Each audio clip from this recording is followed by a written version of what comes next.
Welcome to our channel. Today we how to restore your Apple Card account access on iPhone, complete guide step by step clearly. To restore your Apple Card account access on your iPhone, begin by launching the Wallet app. Next, locate the Apple Card within the Wallet app. Tap on the card to open it. In the upper right corner, select the three-dot icon. Scroll down and choose the option labeled Card Information. You may be prompted to sign in with your Apple ID. Enter your Apple ID and password to proceed.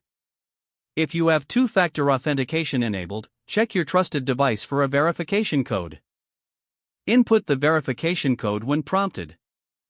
After signing in, return to the Apple Card screen. Tap on Continue to access your account settings.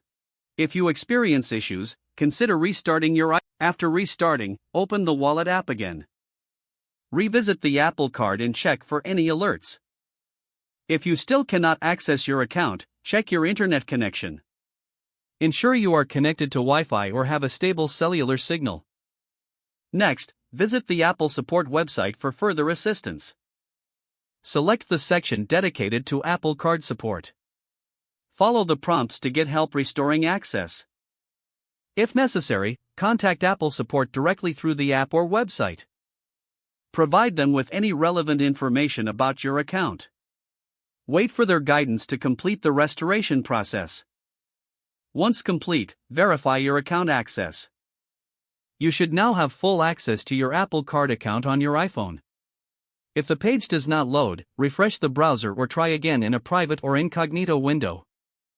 Make sure you are using the correct email address, then retype it carefully to avoid small typos.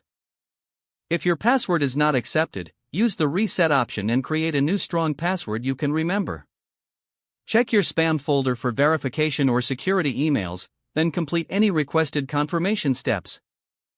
Enable two-factor authentication if available to improve account security and reduce unauthorized access risk. Don't forget to like this video and subscribe to our channel for more step-by-step tech guides.